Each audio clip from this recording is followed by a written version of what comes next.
Lisa Copeland, and I want to invite you to my show, The Big Sell. Are you ready to stop being a small player in a big world? Are you ready to decommoditize your business? Are you ready to stand aside from the competition? Join me every week on The Big Sell. Hi, everybody. It's Lisa Copeland, and welcome to my show, The Art of the Big Sell, where I talk to people about big ideas and big success. And today I am so excited to have who I think is one of the greatest women in the universe and one of the biggest successes that I've ever met, Sharon Lechter. So just a little bit about my dear friend and author, Sharon Lechter. She has sold over 30 million books and was a partner in the Rich Dad, Poor Dad multi-gazillion-dollar franchise. And then later went on to write Think and Grow Rich for Women and work with the Napoleon Hill Foundation on bringing Napoleon Hill's work back to life. Oh, and then did I mention, she was one of the creators of the audiobooks. And so no one can tell Sharon's story better than Sharon, but I am so honored to have this great entrepreneur, this great leader on my show today, because she brings so much value. She's one of the top leading financial literacy experts in the world. And she has spent her life and her career pouring into entrepreneurs, into businesses, and into her friends. And I can say that firsthand. So without any further ado, I want to present to you Sharon Lechter. Good morning, Lisa. I'm delighted to be with you. And hello, everyone. Well, that intro is pretty long only because of my age. No, it's because of your massive accomplishments. Sharon, I want to kind of jump into it. I want to go and start at the Rich Dad. No, I take that back. I want to start at the audiobooks. I want to hear about that because I bought those books like crazy for my kids. So my daughter's 28 years old. And when she was about 2 years old, I mean, they were in every store.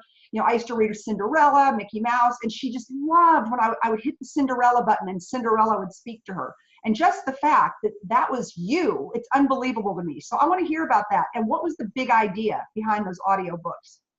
Well, the big idea is, the most successful businesses solve a problem or serve a need. And we're talking about the mid-'80s.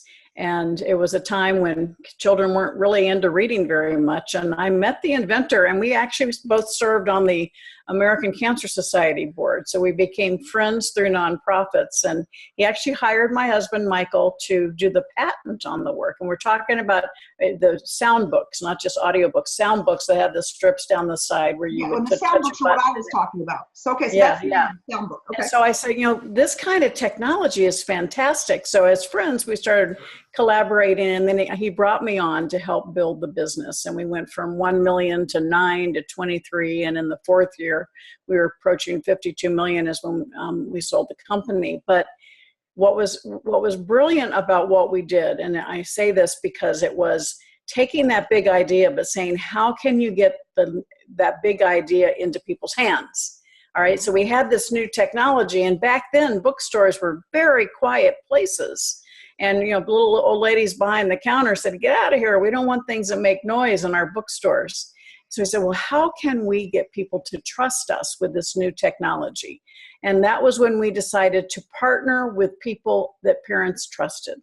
And so we went to Disney, Sesame Street, Warner Brothers, and we came out with blockbuster books because we had them as partners. We had to write big checks because we licensed their names and their logos and their characters. But it helped us establish trust in the market. And it helped us make our big idea a reality because we partnered with a trusted partner, and immediately that trust transferred to us.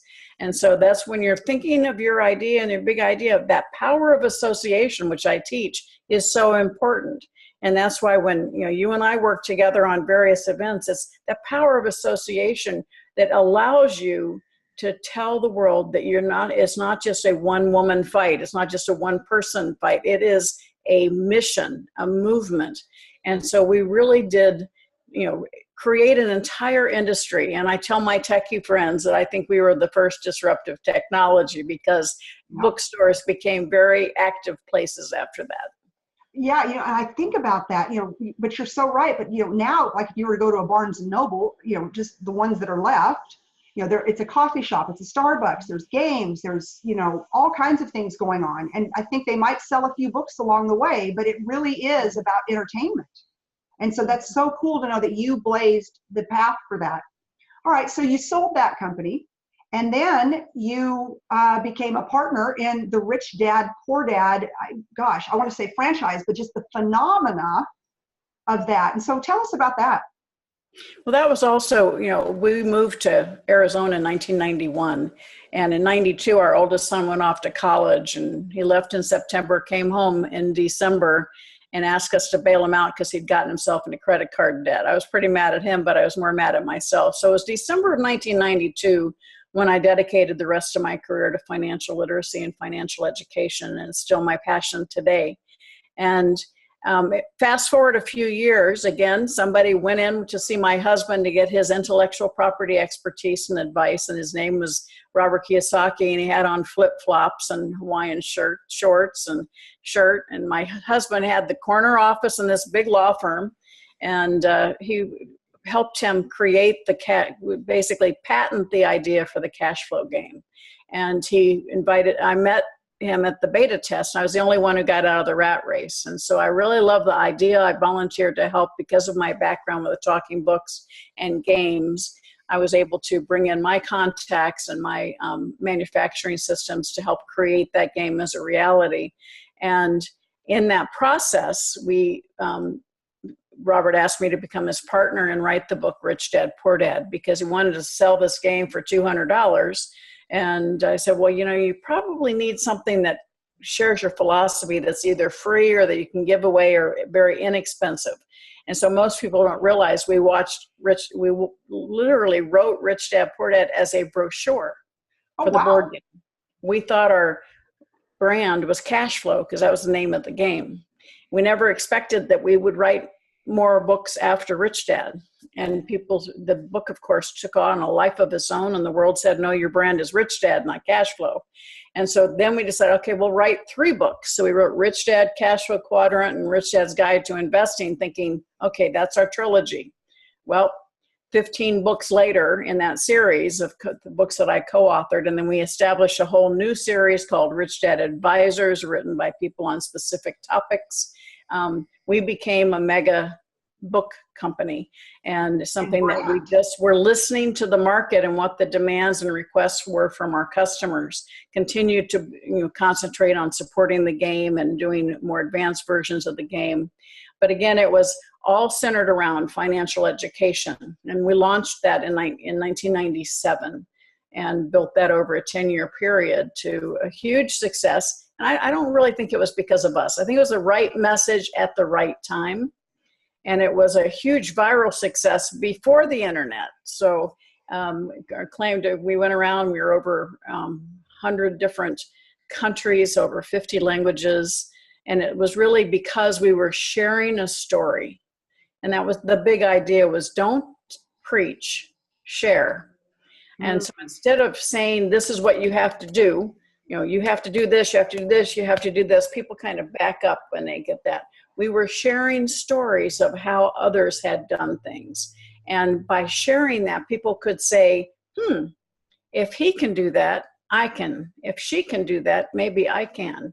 And by making it more a parable and sharing stories, we really touched people's hearts, that people were able to internalize it and make really demonstrative changes in their life to improve their financial situation. So one of the things I hear you talk about is really that people need relatable role models. And, by writing the stories and the parables and what you all did, that gave people, a relatable role model. It was like, okay, if they can do it, we can do it. I mean, do you agree with that? Yes. And I think for many, many years, and I think what you just said is so true today. And that's something that, I'm actually working on that with some advisors that you introduced me to, Lisa. And that is, until a few years ago, the mass, the really gurus, most of them were more experts in their fields, and they didn't concentrate on vulnerability and relatability. And the world today with social media and instant access to information.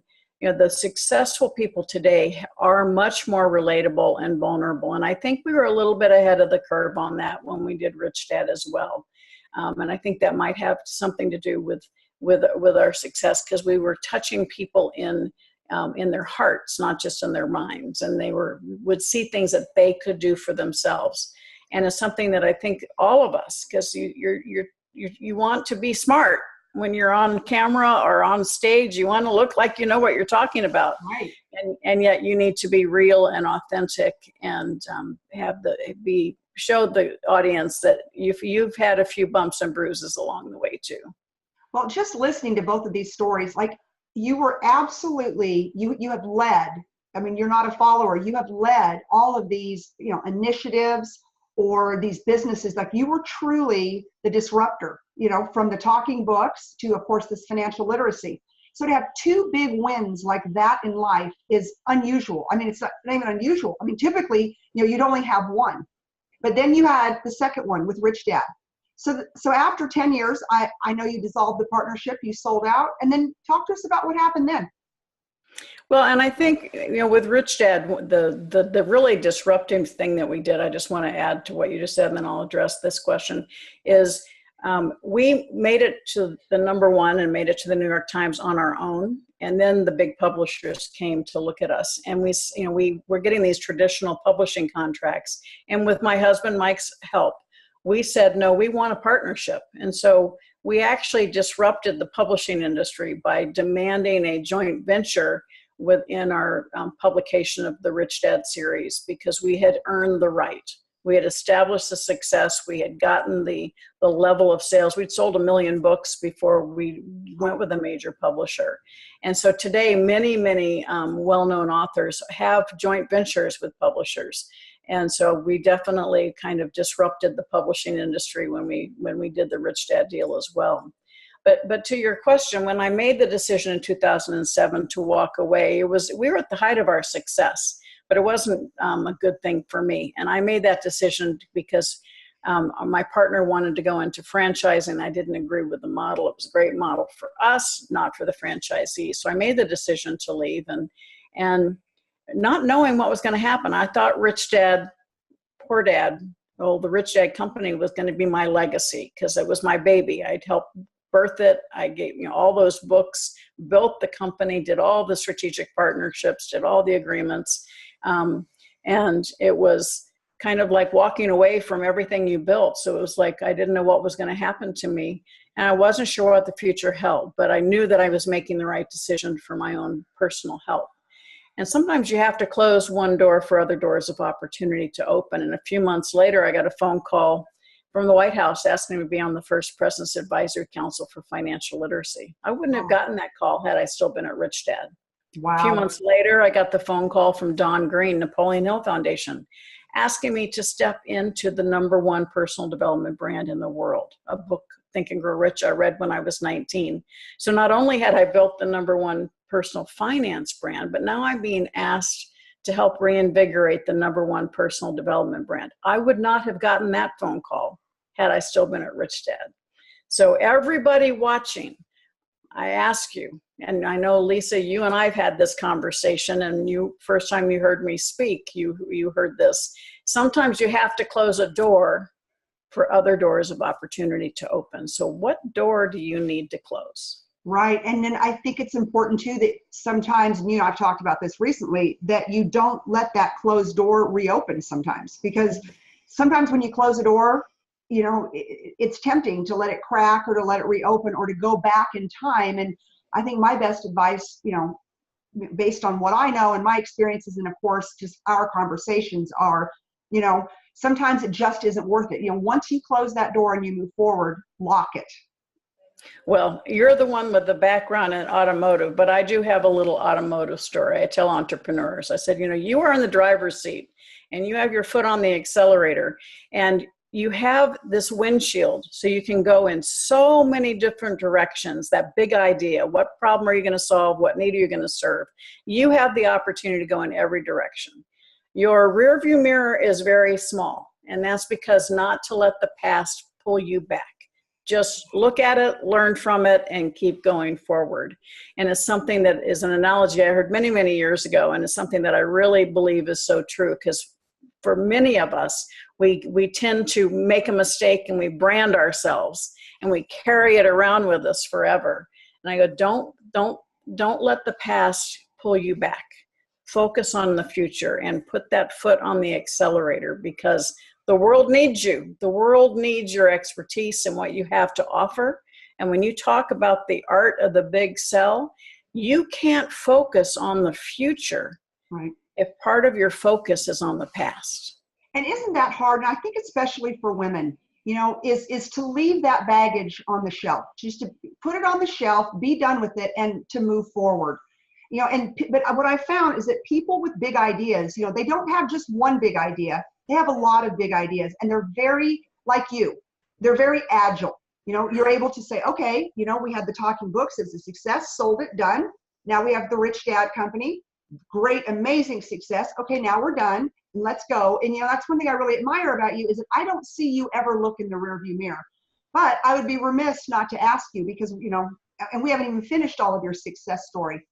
Will you tell us, during that time, I know that you had some personal things come up, and would you be willing to share that story with us? Well, absolutely. It's something that until recently, I haven't shared too often on stage or in interviews, because it was a huge personal issue. In December of 2012, my husband and I, we lost our youngest son, and life just stops when something like that happens. Things that used to be important no longer are. Things that I used to lose sleep over, not anymore, because that redefines everything. And literally, we're talking December of 2012, my life just kind of ended. I continued doing the things I needed to do. Right. I was in coast. I was in neutral. I was in autopilot. And I was definitely in mourning, but I lost my hunger, my desire for the big sell, my desire for playing big. And I have played big my entire life. And I literally, in the last 5 years, have I almost lost my yearning for life. And in the last year, I've been thinking, well, maybe I should retire, slow down. And so I started kind of thinking about it, and got a lot of pushback from my friends. And when I talked to somebody that you introduced me to about really turning the juice back up.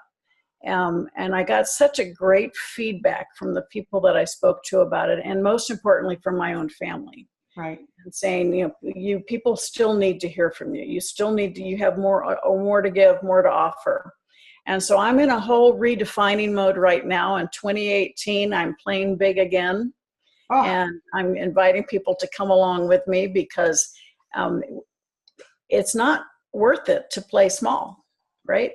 Right. It's not very satisfying. But if you're going to do something, do it well and be the best. Right. But just your, the grit that you've got. I mean, like I said, you had two huge successes. Most people don't even get one in a lifetime. And then life comes along, it knocks you down, and you lost your son. And to your point, the majority of the people that I know would probably just go under the covers and go underground. And what I love, Sharon, is that, you went through hell, and you maintained, you maintained, but to your point, you weren't out trying to play big. And then there was a moment, and I want you to tell us about that you finally but said to yourself, you know what? I'm bigger than this. I'm better than this. And I'm not ready to retire. What was that moment? What was that catalyst? Well, I think there were quite a few catalysts in a short amount of time, because it was literally looking at the future, the runway I have left, and saying, is this how I want the rest of my life to be? And it wasn't feeding me. Literally, as I said, I've been in neutral. And there were things that basically, obviously I had great success with all of the books that I've done with Think and Grow Rich for Women. And I literally shared my story for one of the very first times in Austin when we did a Think and Courage for Women event. I had such amazing feedback from women in the audience, personally and afterwards, about how much that touched their lives. And since then, I've shared it a couple of times with always the same response, and that is that we talk about the relatability. It's for people to understand we all have crises in our lives. We all have things that make us look at what's next. Is it what's worth living for, and what do we have to give back? And it was that kind of nurturing that I got from people, and really to see the impact. Being open and sharing about my own pain was a positive for other people, was kind of eye-opening for me. And the fact that I'm now working on being more vulnerable, and it's something that when you were a straight A student and had a dad in the military, vulnerability was not an asset. So now it's really being more honest and more just transparent about the heartache. And I think it's the transparency, because you're the most honest person I know. And I want to tell our listeners, when I first met you, it was January 2 years ago. And we were at an event in San Antonio, and my best friend and co-author of my book was not able to, or our book was not able to attend with me. And she was texting me the entire time, and she said, "You have to meet Sharon Lechter. Lisa, it will change our lives and our book if you could get Sharon Lechter," who of course you were speaking at the event, "to write the foreword to the book." And I will never forget, you walked on stage in black leather pants. And I thought, I love this woman. But I didn't even realize the magnitude of your success, but my co-author did, because she's very heavily involved in the Women's President's Organization, as are you. And I remember speaking to you, and not many people intimidate me. But I was like, oh my gosh, like Rich Dad, Poor Dad. I didn't even know about the talking books at the time. Think and Grow Rich. She sold 30 million books. And then I Googled you. I'm like, you're really a big deal. And you were so nice and so kind, but we had not formed a relationship at that point. And then you graciously, after we sent you the book manuscript, you graciously agreed to write the foreword to the book. So thank you for that. That definitely lended huge credibility, the power of association. But from that, you and I built this amazing friendship. But I just look at, because I know what you're talking about. When I first met you, it was like, wow, I am in the presence of greatness. Like, this woman is, because Renee just kept texting me, she's a really, really, really big deal. Well, Renee's a really big deal, and she's never said that to me about anybody else. And so to know that Sharon Lechter, which of course, again, you were gracious and kind and amazing, but there, and then to know you now as one of my very best friends in the world, and I adore you. The transparency, I know, is hard. I know, especially in the position you're in, with all the success that you've had, people are always trying to get to you, right? And that's what I have found over the years. It's like, I'm very suspect when somebody wants to come into my world very quickly, because in my brain, I think, okay, what is it they want? What is it that I can do for them? Because, people typically don't do that. And I know that happens to you tenfold on how it happens to me. So just the fact that you've made the decision to be more transparent and open yourself up to potentially millions of people as you launch these new courses and I think a new book, most likely. How does that make you feel right now? Like, do you feel vulnerable? Do you feel energized by it? Do you feel fearful? Where are you at? Well, one of the things I teach, Lisa, and as part of the Big Sell, as part of Playing Big, is to step outside your own comfort zone. Because if you're not willing to step outside your own comfort zone, you're probably not going to get to that next big platform. And so being a little scared, a little uncomfortable is not always a bad thing. It's actually a good thing. And in fact, I have a picture I often share that from Thailand last year this time, where I was in a cage with a giant tiger. And I said, "Do you think I was comfortable?" No, I was way outside my comfort zone. And so I still try to kick myself to get out of my comfort zone and be that old dog that can learn new tricks. But Yeah, I'm very uncomfortable right now with this new initiative of being more vulnerable, because we're going to a place where I still have a lot of pain and a lot of grief. And so to be transparent about it, you're going to see me more choking up and not being able to be the trained speaker when I'm talking about things where I'm opening the personal pain. And it's something that as long as I know that by sharing that, other people can find help or relatability or a pathway for their own pain, then it's worth doing. I'll tell you, I think, and again, not to say that you're not relatable, because me knowing you now, but I just know my experience in meeting you. It was like, there's a celebrity on the stage. Wow, she's amazing. Why would she ever write the foreword to our book? So, the relatability factor is going to be unprecedented for you, because again, you've got millions of fans. I know you do. You cannot write 30 million books and not have 30 million fans because somebody wrote a check to buy those books. But just the fact that you've made this decision, to play big again. I mean, like, again, you've had 2 huge wins that the average person will never see in a lifetime. And now you're saying, you know what? It's time to do it again.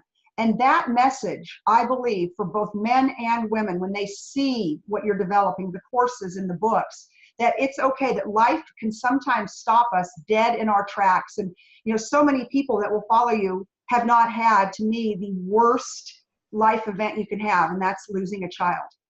But the fact that you can take that and 5 years later, use it to help others. And that's what I love about you. You're not doing it for the financial gain, because I know, and I'm going to say it, but you don't need the money.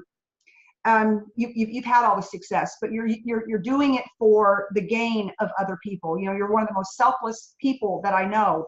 And I believe when you called me and told me about the Play Big Again, I told you, I said, Sharon, I've got chills through my entire body, because life stops people in their tracks at 20, 30, 40, and 50. And they have got to be given a roadmap and sometimes permission, and from a relatable role model, somebody who has been through it, that, hey, you know what? It might have slowed you down, but it's time to play big again. Mm-hmm. So I know to my very soul, and I believe, and I told you that, I think your platform will be bigger now than it ever was with Talking Books or Rich Dad, because I don't know a human being that hasn't been knocked down in life, and most of them do not get back up.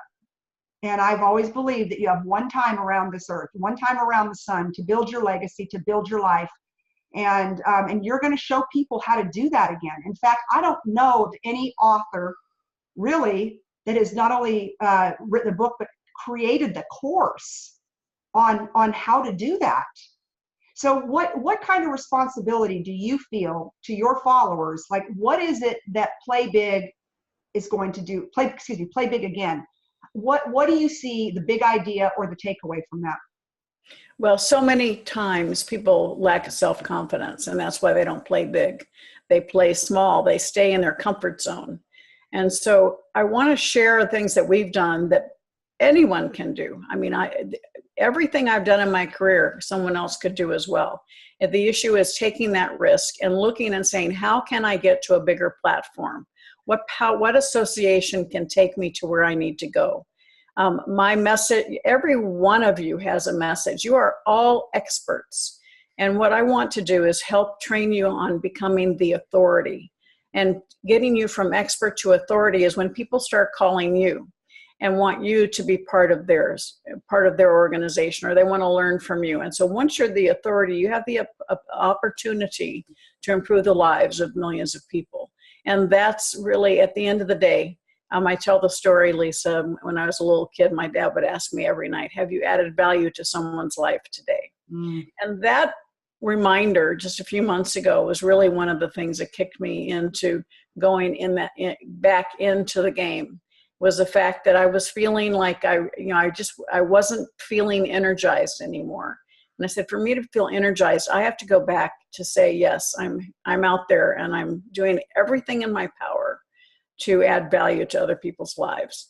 And that is by realizing, not allowing that lack of self-confidence to hold you back, but energize that sense of purpose to know that you have a message to share and there are people who need to hear from you. And so I see the art of the big sell as how you can take that lack of self-confidence and move it aside and tie into that ability to change people's lives in a much bigger way. So what do you see 100 years from now that the legacy of Sharon Lechter will be? Well, I've been asked that question several times. The one time that was most burned in my brain is in China. And I was speaking in Shanghai, and there was a room full of people. Very few people spoke English. So I had a translator.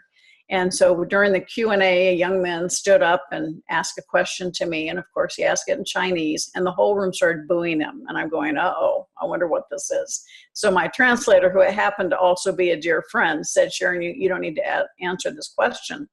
And people are mad at him because they think that it's a rude question. And I said, well, what is the question? And he said, he's asking you, what do you think the meaning of life is? And I guess the room felt that was, and I thought for just a few seconds, and I said, no, I'll answer it. And it was, what is the meaning of life? And when you say, what is the legacy? It goes back to my dad's comment every night. I want people when I'm gone to feel that having known me added value to their lives. Well, I can tell you as somebody who knows you very well, you added an incredible amount of value to my life and to the lives of your friends and your staff, and you are so beloved. And as we're winding down the show and as we're coming to a close, one thing I did not hit on, but I want you to tell a little bit about, is your book, Think and Grow Rich for Women. Because I've been involved with putting on events with you with it, but that book, I want you to tell our audience a little bit about Think and Grow Rich for Women and what was behind that. Well, when I had that call from the Napoleon Hill Foundation, I was asked to help reinvigorate. So the first book I did was 3 Feet from Gold.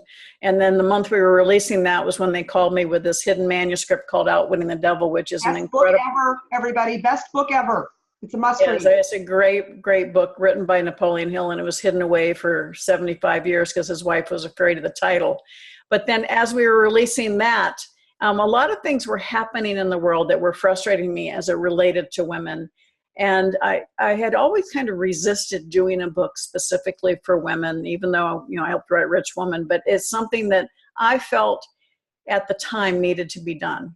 Think and Grow Rich was written, and he worked on it for 25 years. It was released in 1937. There were no women in business. So I thought, let's honor the original Think and Grow Rich by sharing his topics, following the same chapter outline, but looking at those steps to success through the eyes of successful women.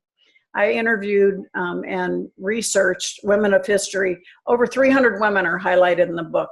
And it was to bring to those people reading the book, again, relatable. You might not relate to this story, but you relate to this story. The fact that those steps to success are the same for men and women, but we tend to approach them differently. And so give you the opportunity to find nuggets of information that can help you in your journey, help you really achieve the success that you deserve.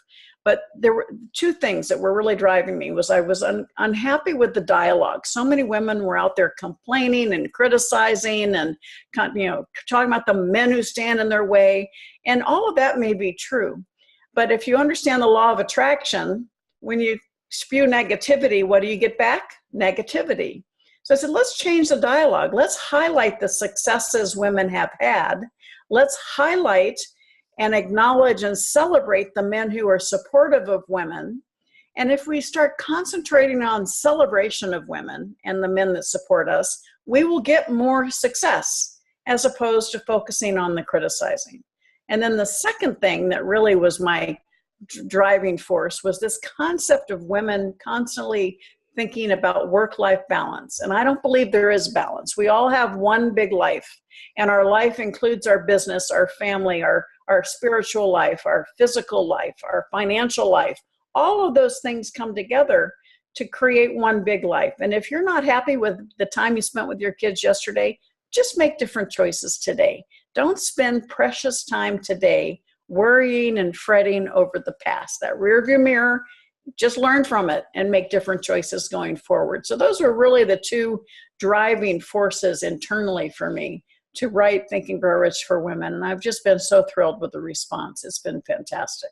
Oh, and the book, and like you said, I mean, there's people, everyday people, women in the book, and then, you know, people like Sheryl Sandberg and Mary Barra. So it's unbelievable. It's a great read. I want to absolutely recommend Outwitting the Devil. You know, really how to put fear in its place.